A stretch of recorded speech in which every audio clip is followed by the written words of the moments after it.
우리가 건강하고 능력 있는 그리스도인이 되려면 우리가 건강하고 능력 있는 그리스도인으로서 이 세상을 살아가려면 주일 예배와 다락방 모임이 필수 불가결한 요소가 됩니다. 주일 예배에 꼭 참석해야 하고 동시에 다락방 모임에도 참여해야 합니다. 우리에게 가장 모범이 되는 교회는 초대 교회인 예루살렘 교회입니다. 그 교회는 이 두 가지를 모두 잘 실천했습니다. 사도행전 2장 46절을 보면 그들은 성전에 모이기를 힘썼다고 기록되어 있습니다.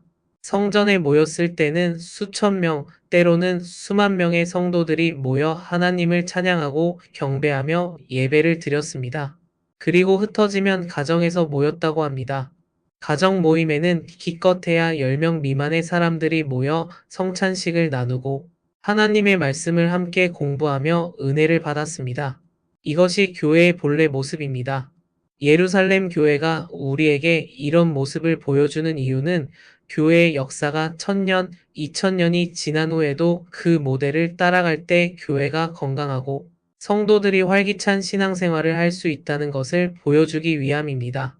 이러한 의미에서 주일 예배와 다락방 모임을 어떤 사람은 교회의 안문과 옆문이라고 표현하기도 했습니다. 안문은 넓고 큽니다. 모든 성도들이 주일이면 교회에 나와 거룩하게 예배를 드립니다. 하지만 예배를 마치고 그대로 그 앞문으로 빠져나간다면 신앙생활의 중요한 부분이 무너지게 되어 있습니다. 이상적인 방법은 앞문으로 들어와 하나님께 거룩한 예배를 드린 후 옆에 있는 작은 문들로 들어가 작은 모임에서 하나님의 말씀을 서로 나누고 형제와 아름다운 코이노니아를 나누는 것입니다. 서로 함께 울고 함께 웃는 축복을 경험할 때 비로소 우리의 영혼이 강건해집니다. 앞문으로 들어왔으면 옆문으로 들어갈 줄 알아야 합니다. 앞문으로 들어왔다가 앞문으로만 나가는 것이 버릇이 되면 그 신앙생활은 메마르고 생명력이 없는 신앙생활이 되기 쉽습니다. 우리는 이 사실을 꼭 기억해야 합니다. 주일 예배의 중요성과 한계. 물론 주일 예배만 드리고도 신앙생활을 할 수 있습니다. 주일 예배는 어느 것과도 바꿀 수 없는 성도의 가장 기본적인 의무이기 때문입니다. 하나님이 가장 기뻐하시는 것은 예배입니다. 모든 성도들이 주님 앞에 나와 구원을 주신 하나님을 향해 마음의 손을 들고 그 거룩하신 영광을 높이 찬송하는 것을 하나님은 기쁘게 받으십니다. 예수의 피로 인치시고 죄를 씻어주신 거룩한 백성들이 보이지 않는 흰 옷을 입고 하나님을 찾아가는 모습을 하나님은 얼마나 기뻐하시겠습니까? 우리가 예배드리는 모습은 요한계시록 7장의 아름다운 환상으로 묘사되어 있습니다. 흰옷 입은 14만 4천 명의 성도들과 능히 헤아릴 수 없는 큰 무리들이 종려나무 가지를 들고 서서 구원하심이 보좌에 계신 우리 하나님과 어린 양께 있도다라고 외치며 하나님께 영광을 돌립니다. 이 모습은 우리가 하나님 나라에 가면 영원히 해야 할 일이 바로 이 일이라는 것을, 그리고 성도의 가장 큰 행복이 하나님을 경배하고 찬양하는 데 있다는 것을 보여줍니다.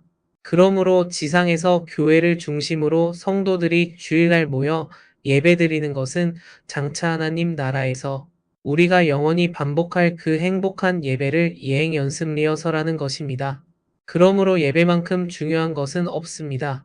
만약 여러분 중에 주일 예배를 습관적으로 빠지시는 분이 있다면 한 가지 말씀드릴 것이 있습니다. 그런 분은 아마 거듭난 신자가 아닐 가능성이 큽니다. 그런 식으로 교회에 다니는 신앙생활에는 구원이 없습니다. 예배에 정성을 쏟는 사람은 거듭난 하나님의 자녀입니다. 그러나 주일 대중 예배는 약점이 있습니다. 옆에 앉아있는 형제들과 말씀과 은혜를 깊이 나눌 기회를 갖지 못합니다. 대부분의 관계가 위대하신 하나님과 나 자신이라는 종적인 관계에만 머물게 됩니다. 아름다운 은혜를 주고받지만 옆에 있는 형제들과 마음을 나누는 횡적인 교제는 단절되어 버립니다. 옆에 누가 앉아 있는지에 대해 크게 관심을 갖지 않습니다. 이것이 바로 주일 예배의 약점입니다. 은혜는 나눌 때 배가 되고 형제들을 일으켜 세우며 나에게 능력이 됩니다. 그러나 나눔이 없는 예배는 고독을 낳습니다. 마음속에 어떤 문제를 안고 나왔을 때 예배 중에는 그 문제를 나눌 수가 없어 고독을 느낄 수 있습니다. 또한 영적인 불만도 생길 수 있습니다. 설교가 마음에 와닿지 않거나 공허감이 채워지지 않을 때 마음에 불만이 쌓여 결국 신앙의 문제로 발전할 수 있습니다. 어떤 예배도 모든 사람을 영적으로 충만하게 만족시킬 수는 없습니다. 다락방 모임의 필요성. 하지만 다락방 모임에 가면 이러한 약점들이 해소됩니다. 고독이 사라집니다. 7-8명의 형제들이 머리를 맞대고 말씀을 공부하며 서로가 성령을 통해 깨달은 은혜를 주고받습니다.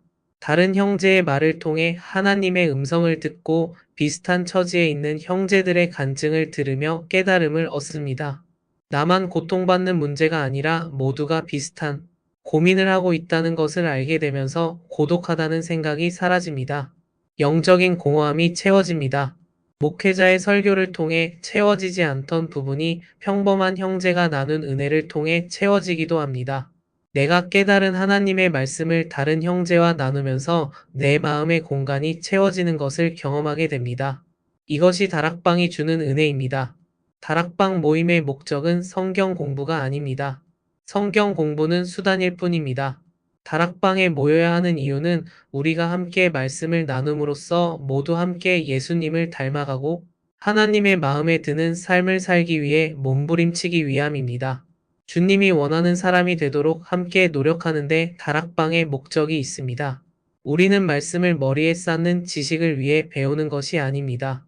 배운 말씀을 가지고 어떻게 삶에 적용할 수 있을지 고민하고 자기의 문제를 내놓고 질문하며 다른 형제들의 조언을 듣습니다.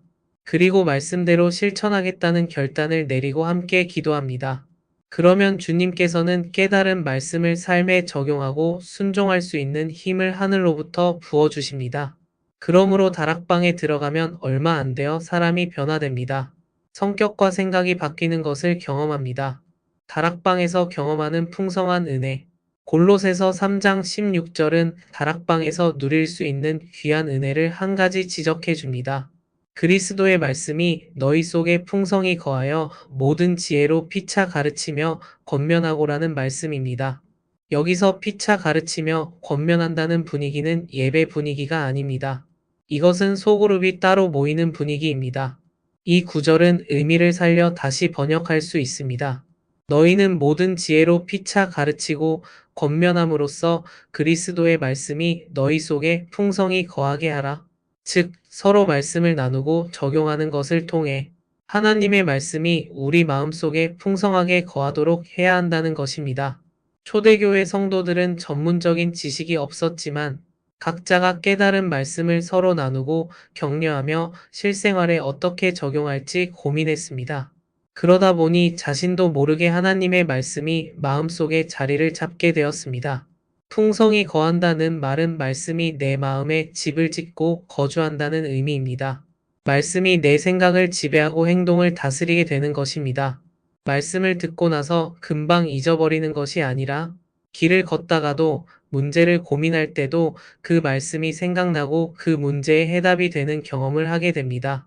때로는 유능한 목회자의 설교보다 다락방에서 비슷한 처지에 있는 형제 자매들을 통해 듣는 하나님의 말씀이 마음속에 더 깊이 자리를 잡을 때가 많습니다. 그들의 간증을 통해 듣는 하나님의 음성은 우리의 생각을 바꾸고 습관을 변화시키며 과거에는 꿈에도 생각지 못했던 일들을 가볍게 결단하고 실천하게 만듭니다. 결론 다락방 모임으로 나아오세요.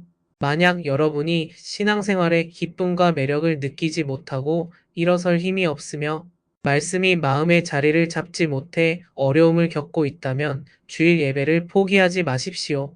그리고 한 가지 더 추가하세요. 바로 다락방에 가세요. 다락방에 가서 평범한 사람들의 이야기를 들어보십시오. 그들이 깨달은 말씀에 귀 기울여 보세요. 그 안에는 하나님의 음성이 있습니다.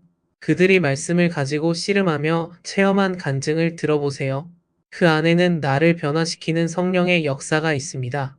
사랑하는 성도 여러분, 다락방 모임은 가도 좋고 안 가도 좋은 취미 생활이 아닙니다. 신앙생활을 제대로 하고 싶은 사람은 어떻게 해서든지 시간을 내어 참석해야 하는 것입니다. 억지로라도 다락방에 나가서 함께 앉아보세요. 주님이 준비하신 놀라운 은혜가 무엇인지 곧 알게 될 것입니다.